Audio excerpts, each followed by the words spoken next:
So this video is going to be a response to a query that I got from a viewer calling themselves Surfeit6741, and it's quite a long query and I thought it deserved a video response. So I'm going to read out the query first of all, or the points first of all, and I'm going to invite the whole of the people who view this video to give their views in the comments. So first of all, this is the query. I currently work as a full-time van driver for a metrology company based in Derby. I live near there as well. I work roughly between 40 to 45 hours a week and take home around £450 before tax. I'm expecting our first child around February/March next year, so some disruptions will occur naturally. I have around £35,000 saved, which I'm thinking of buying a van and joining the CX exchange. I'm an early riser and there is a massive amount of business around my area where, with time, I think I might be able to acquire a regular customer. I'm already talking to one of them. My question is really, do you have the data sheet or the last 6 months of your work on the CX exchange so I can calculate if on average it'll be worth the risk? I then asked a follow-up question about what sort of van they might want to use, and this is the second bit of information that's relevant. I've run a limited company way back in 2012 for 3 years when I was in the catering business, so I have some rough understanding of how much less tax I can pay and take home.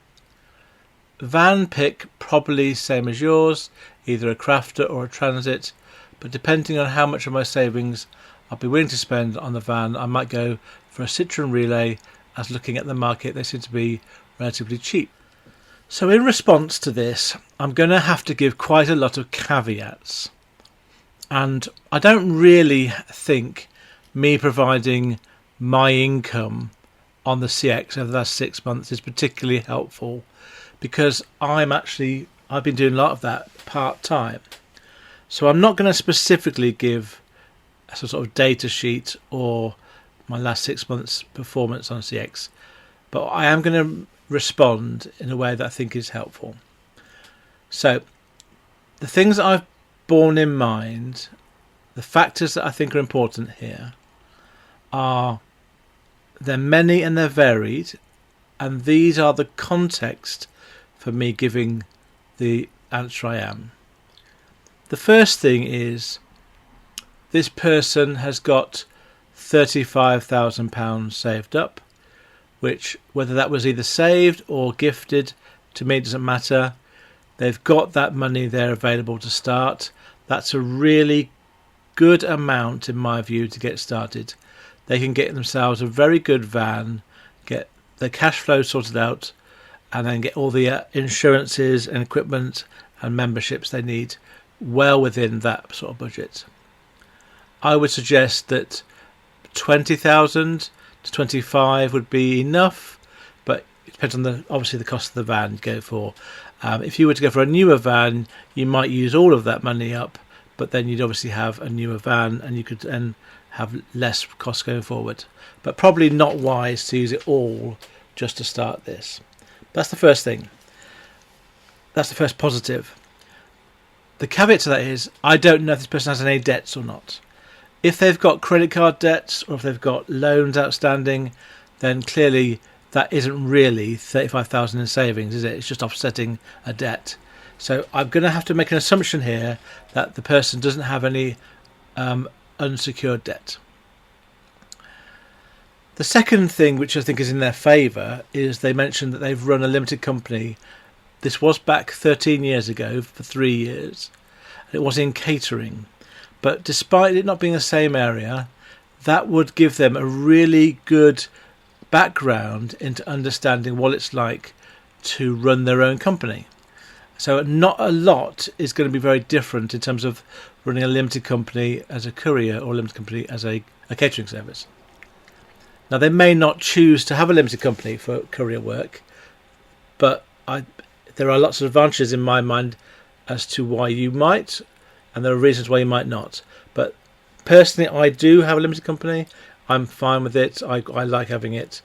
But they would know the pros and cons of that for themselves already. Also, it indicates to me that they've worked for themselves, so they know what it's like to be self-employed, to be self-reliant, to have that insecurity of money coming in, to have to find work, to have to work quite a lot of hours. So I don't think they're going to be surprised or shocked by what it takes to run your own courier business. The next factor I'm going to bear in mind is that they're going to have their first baby early next year. Now, that is a big change. It is something that I feel quite passionate about, as in I've had 3 children. We had to wait 5 years before we could have our first successful pregnancy. And so I am, in terms of my response to this, I find that really touching and important, just to be mindful in this respect that when you do run a business and you're a parent for the first time, it's really important to try and get the right balance and to make sure that you don't spend all your time trying to build a business and sort of ignoring, the benefits of being a parent. You'll notice that I haven't assumed at any point the gender of this person. I don't know their gender. There's nothing in their text that confirms to me whether they're male or female or something else. I'm not making this a political point. I don't care less. I don't think it matters what gender someone is to do this job. So it's not a relevant point. So I'm not going to necessarily change my advice one way or the other. The only change of advice I would give is that try not to spend too much time away from home at important times in bringing up a child. Now, this brings me to my benefit, I suppose, of this. Being a self-employed courier means that you can actually be very flexible with when you work and when you don't work, and when you start working in terms of the time of the day and when you finish working. It doesn't mean that you can't put in the hours, but it does mean you can choose when you put the hours in. So it may be a positive, it may be a negative, depending on how things pan out for this person. But at least you've got more control over when you choose to work. And I would say that's a good thing to have when you've got a young family. The downside of having a young family is the person says they work currently 40 to 45 hours a week. I think you might need to work more hours than that if you're going to work primarily off the CX. If you get your own customer or customers, that would be a really good way of mitigating having to work quite so many hours. But right at the start, you probably need to have the flexibility to do a 50 to 60 hour week. Not all the time, but if money is really important and time is more flexible, then you can put more time in. If the time is more important, then the money has to be more flexible. So that's the context for a lot of what I'm saying here. So I think there are pros and cons of this. The next thing I want to mention is the age of the person. I don't know what age they are. They started a business in 2012, so they must have been at least 18 in 2012, which would make them 31, at least 31. And if they're having their first child, I suspect they're not going to be a lot more than 40. So I'm going to guess that they're in their 30s. And that would mean that they have got some life experience. They know what it takes to work hard. They know what it takes to sort of pay the bills. They've got probably a realistic expectation as to what they can do with their time and their skills. So I think that also adds, they've got a bit of maturity, that's what I'm saying. But they've probably also got quite a lot of energy, and they say they're an early riser. That definitely helps as well, I would say. If you can get yourself out and about early, you will make it easier to make money. And then the last point I think is relevant is where they're based. They're based in Derby, and I would say that Derby is a very good place to be based to get work from as a same-day courier. You're close to Nottingham, you're not very far from Leicester. Derby itself and the surrounding area has got lots of work. The downside is there's also a lot of drivers around, particularly on the CX. So there will be plenty of opportunities to get some work, but whether you can get it for the price that works for you is yet to be found out. But I wouldn't worry about the area at all. That seems like a really good area, very central in the country, so getting back to Derby is pretty good as well. At the end of the day, there is often jobs going sort of towards the East Midlands from various parts of the country. Obviously, the further you're prepared to go in the morning to pick up a job, the easier it is to get work, and the further you're prepared to end your day away from Derby, the easier it is to get a backload. But there's nothing to worry about there in terms of where you're based. And then the other context is basically I'm going to give the answer, what do I think you can expect to earn on the CX? And you've said that £450 is what you're currently earning. I'm assuming that that's enough at the moment and you don't need to earn more. It might be that when you're having a new child in the new year, you might feel that you need to earn more, in which case maybe it's worth not doing this. But I'm going to give an opinion based on all those contexts. And there'll be other things I've not mentioned that I've thought about when I've done this. Oh yeah, the other thing I was going to mention actually is the quality of their English is very good. The way they've expressed themselves is clear. They're obviously a native English fluent speaker. They'll have no problems in communicating with customers and third parties. So that's a big advantage as well. So there's not really a lot to be said that's against Surfeit6741's aim of going self-employed.